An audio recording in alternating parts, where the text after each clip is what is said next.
Ok. Bien. Ahora sí, nos habíamos quedado en la teoría del consumidor, ¿no es cierto? Habíamos visto las preferencias de los consumidores, ¿no es cierto? Y algunos aspectos más.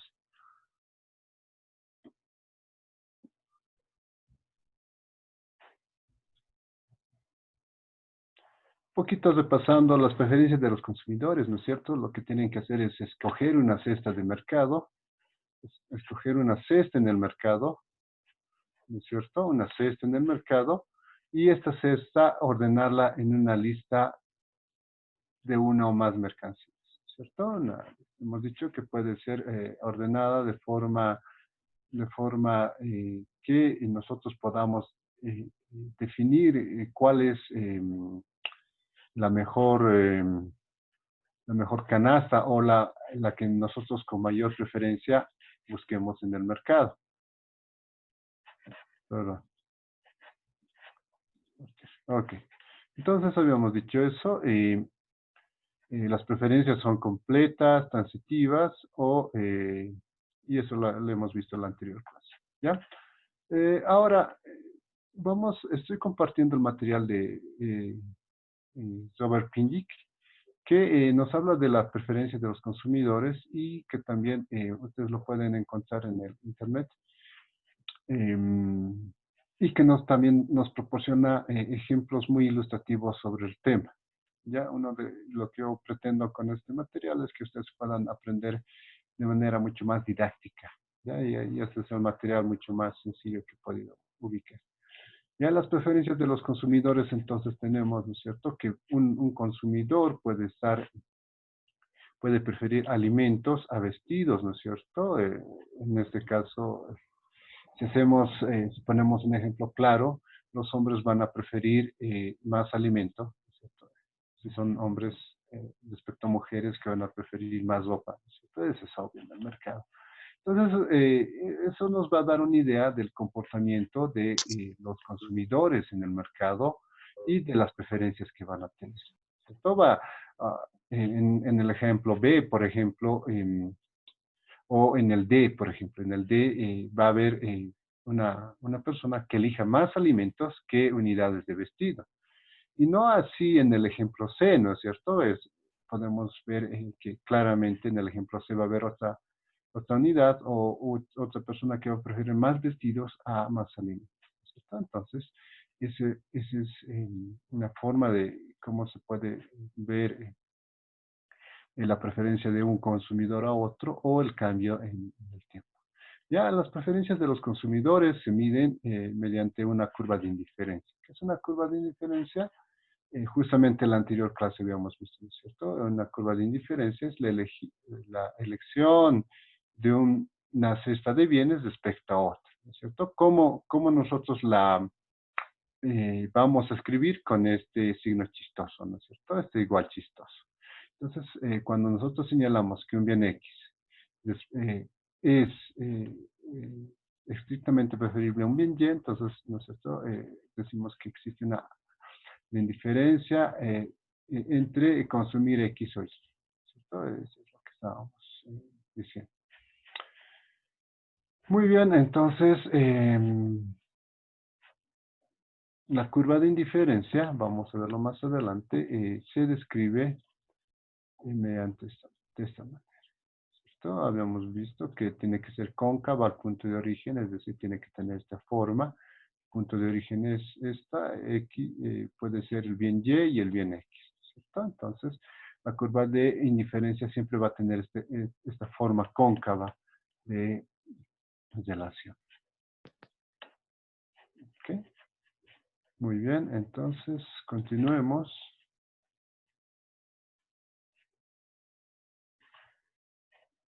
Continuemos. Voy a dejar el lapicito ya. La curva de indiferencia representa todas las combinaciones de cestas del mercado que reportan el mismo nivel de satisfacción para una persona. ¿Ya? Eso ya lo hemos visto en la anterior clase. Es decir, eh, si lo vemos gráficamente, ¿es cierto? El punto A, el punto B o el punto C o el punto B o el punto C van a tener las mismas curvas de indiferencia, ¿correcto? Entonces, eso nos va a indicar, ¿no es cierto?, que si elegimos el punto A, va a tener el mismo nivel de satisfacción que si elegimos el punto B o el punto C. ¿Cuándo cambia el nivel de satisfacción? Cuando se desplaza la curva de indiferencia. Cuando tenemos aquí un punto D, obviamente este punto es mayor, es decir, obtenemos un punto mayor de indiferencia. Cuando se desplaza hacia la derecha y, y el punto se encuentra en otra curva de indiferencia, obviamente esto nos indica que existe una mayor nivel de satisfacción.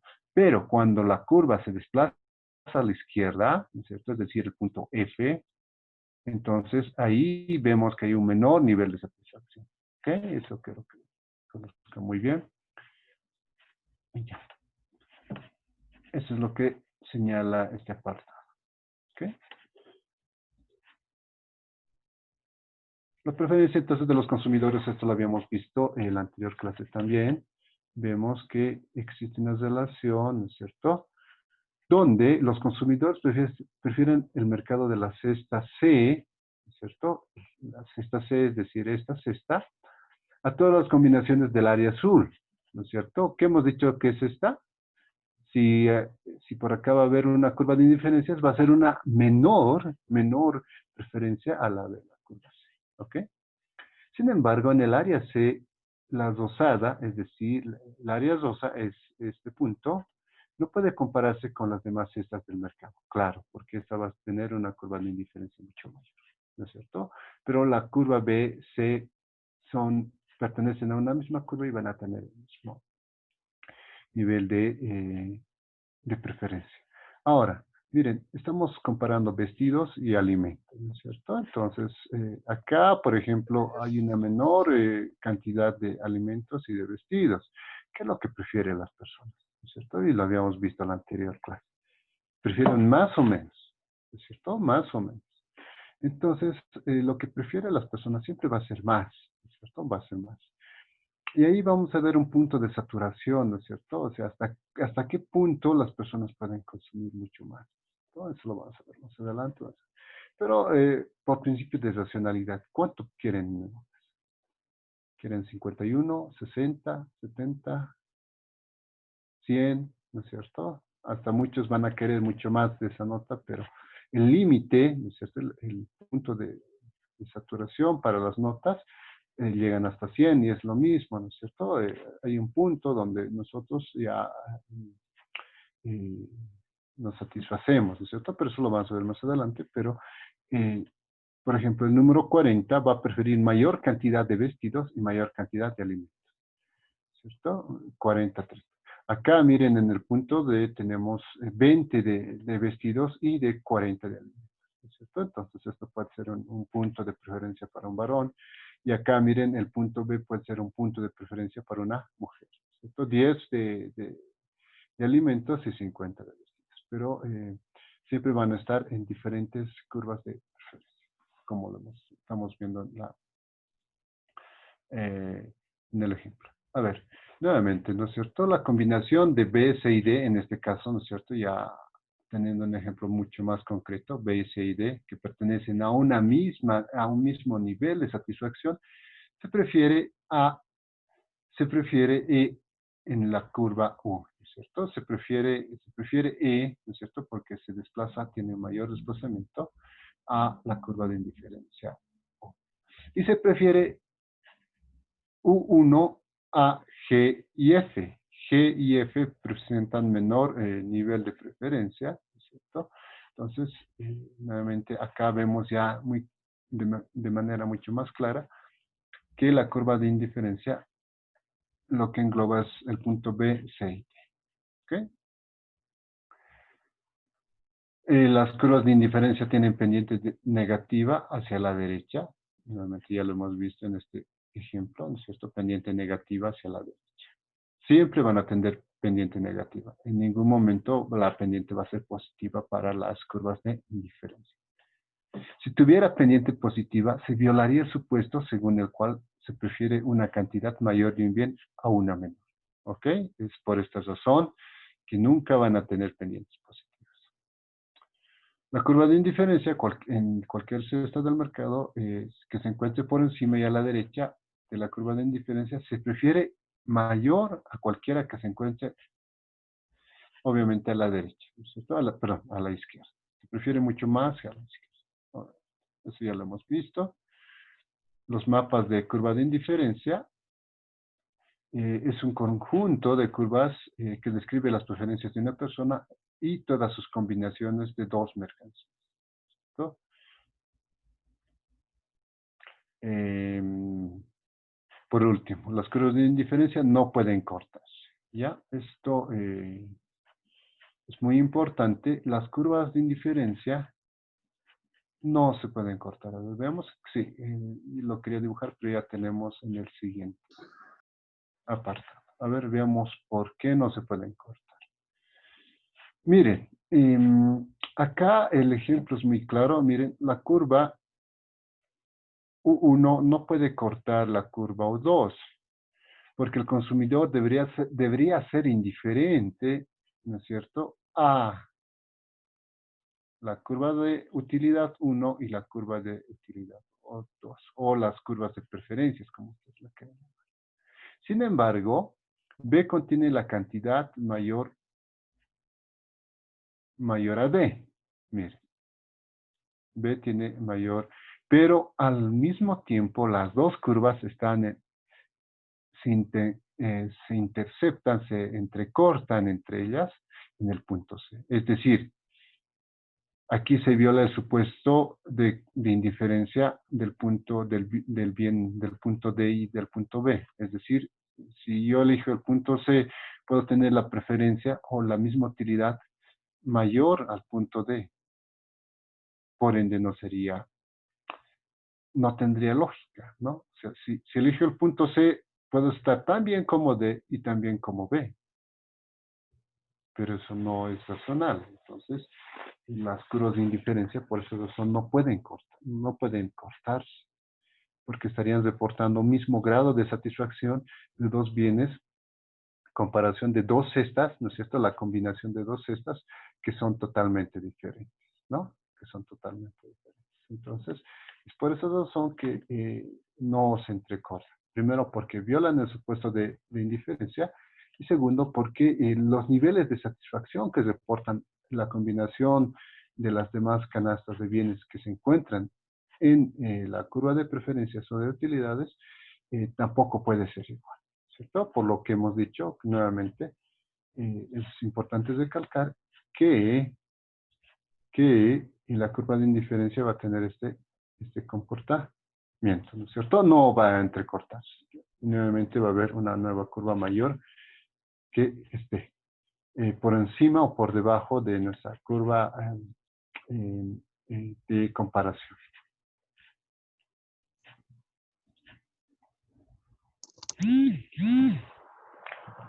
Observando la cantidad de vestidos a la que renuncia por unidad de alimento, tenemos que se establece 6 en el punto C, 6 a 1. ¿Cierto? Pregunta, ¿se mantiene esta relación si se renuncia a los a los alimentos por vestido? ¿Cierto? Entonces acá lo que habíamos visto, y eso quiero complementar, miren, eh, de acuerdo a la cantidad, ¿no es cierto? ¿Se acuerdan que nosotros hemos revisado anteriormente esta variación, ¿no es cierto? La variación de los vestidos en comparación a la variación de los alimentos, ¿cierto? Acá va a ser 6 a 1. O sea, voy a preferir en este punto C, ¿no es cierto? Cambiar más vestidos o renunciar a más vestidos por una unidad de alimento, ¿correcto? En cambio, en el punto G y E, voy a preferir cambiar pocos vestidos por una unidad de alimento. Lo que nosotros habíamos visto anteriormente es la variación de porcentual, ¿no es cierto?, de cantidades. Ahora vemos acá de canastas, ¿ya? De canastas.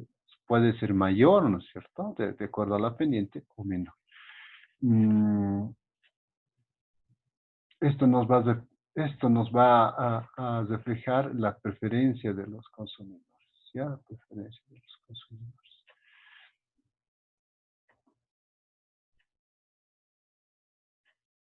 Es decir, se mantiene la relación si denuncia los alimentos por el vestido, obviamente, en los puntos que vemos, cada vez es menos la preferencia hacia los vestidos y mayor hacia los alimentos. Por lo que la relación marginal a esta renuncia, a la renuncia de un bien por otro, lo llamamos relación marginal de sustitución. Es decir, es la relación que estamos sustituyendo una canasta de bienes por otra. Eso se llama relación marginal de sustitución, la cual cuantifica la cantidad de un bien a la que el consumidor está dispuesto a denunciar. Ojo, está dispuesto a denunciar para obtener más de otro. Acá, en el ejemplo, lo que nosotros estamos viendo es cuánto se está dispuesto a denunciar por una cantidad de bienes, ¿no es cierto? Acá en el punto C y punto B, la relación marginal de sustitución va a ser mayor a la que se encuentra en E y G. Obvio, acá hay una mayor renuncia a vestidos que a alimentos. En cambio, en E y G existe una menor renuncia a estos bienes. ¿Ok? Entonces, eso se llama, repitan, relación marginal de sustitución. ¿Ya? Una vez más, repitan, relación marginal de sustitución. ¿Ok? Eso no se van a olvidar porque ese concepto nos va a permitir trabajar más adelante y hacer algunos ejercicios. Recuerden eso, ¿ya? Eso anótense bien, no se olviden de este concepto que es el central para el análisis de la teoría del consumidor. ¿Ya? Relación marginal de sustitución. ¿Qué es la relación marginal de sustitución? Es la cantidad que el consumidor está dispuesto a denunciar por obtener otro. ¿Ya? Eso es. Por favor, les pido nuevamente, esta es la sexta vez, anótense este concepto. ¿Okay? ¿Cómo se mide esto? Es lo que mide la preferencia de los consumidores, ¿no es cierto? Es la relación marginal de sustitución, es la variación de vestidos en relación a la variación de vestidos. ¿Ya? La variación de vestidos, ¿no es cierto? Que va a ser 6, ¿cierto? ¿Y por qué? Menos 6 y menos 1, ¿cierto? Va a ser igual a 6, ¿correcto? Cambia acá, menos 2 menos 1 va a ser igual a 2. ¿Ok? Acá está. ¿Ya? Eso es lo que es la fórmula de relación marginal de sustitución. La fórmula, lo que nos dice, nuevamente, acá, miren, reemplazando la fórmula, ¿qué es lo que he hecho? ¿Dónde está mi lápiz? Ok. La fórmula nos dice menos relación marginal de sustitución va a ser igual a menos variación de vestidos, es menos 6, sobre 1. ¿Cierto? Menos por menos da más, 6 entre 1 va a dar 6. Ok, y es lo mismo acá, ¿cierto? Y relación marginal de sustitución va a ser igual a menos 2 sobre 1. Y nuevamente tenemos esto. ¿Ok? Eso es lo que nos dice la fórmula. Okay. Ya. Continuemos entonces. En tal sentido, la relación marginal de sustitución, nosotros lo vamos a añadir otro supuesto más sobre las preferencias de los consumidores. A lo largo de la curva de indiferencia se encuentra una relación marginal de sustitución decreciente que lo habíamos visto. Se observa que la relación marginal de sustitución para cestas de mercado C y B es 6, mientras que para D y E es 2. Todo lo habíamos visto acá. Lo habíamos visto acá. Entonces, 6 y 2. ¿Cuáles son los tres primeros supuestos? ¿Cuáles son los tres primeros supuestos de la curva de oscilación? Primer supuesto, la curva de indiferencia son convexas, ¿ya? Es decir, tienen este comportamiento. Porque a medida que se consume una mayor cantidad de un bien, es de esperar que el consumidor prefiera renunciar a una cantidad cada vez menor de la otra. Lo hemos visto hace un momento. Para obtener unidades adicionales del primero. Entonces, la relación marginal de sustitución tiene este supuesto, ¿cierto? Que es convexa. Segundo supuesto.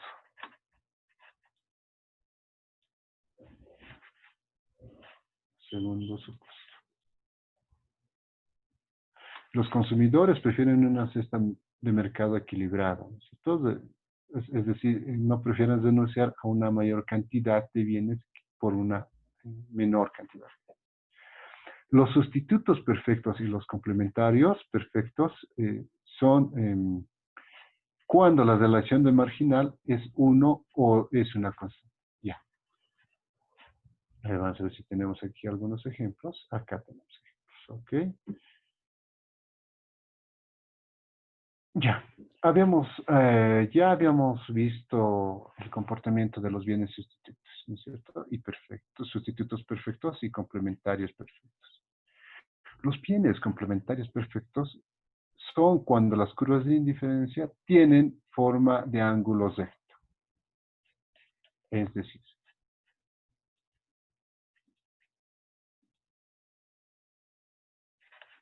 vamos a ver. ¿Ya? Los sustitutos perfectos van a tener este comportamiento, ¿ya? Porque van a ser paralelos, es decir, yo prefiero 3 de manzana a 3 de naranja, ¿no es cierto? Van a ser paralelos, van a tener este comportamiento porque son sustitutos perfectos.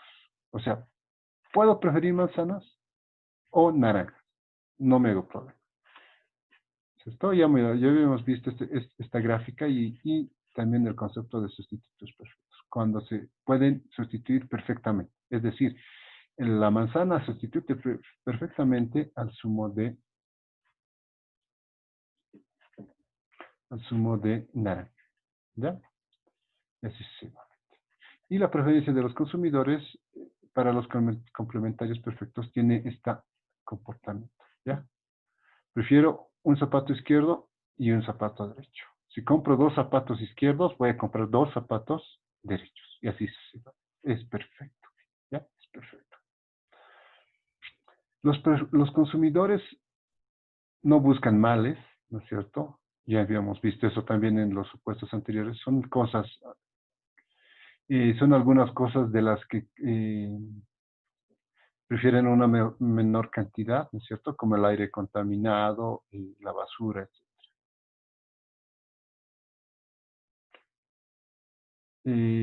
¿Cómo tomamos los males en el análisis de las preferencias de los consumidores? Sencillamente, por ejemplo, el análisis de preferencias de los consumidores puede ayudar a determinar cuánto y cómo deben cambiar el diseño de los productos. Ok, respondiendo a esta pregunta, ¿cómo tomamos en cuenta los males en las preferencias de los consumidores? Obviamente el consumidor no quiere pues males, no prefiere basura a algún otro. Por ende, estos bienes no van a ser preferidos a los demás bienes. ¿Ok? No van a preferirse estos bienes a a los bienes que te den mayor satisfacción. ¿Ya? Entonces, eso para concluir. Bueno, no sé si tienen alguna duda. Hasta acá vamos a finalizar la clase y espero que la siguiente podamos continuar. ¿Hay alguna duda?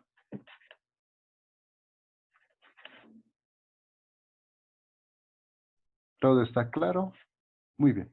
Entonces ya la siguiente vamos a ver algunos ejemplos para terminar esta lección. Me parece que hemos podido avanzar lo bastante y adecuadamente para poder enfocar lo que es el comportamiento del consumidor y todo lo que atañe a esta lección.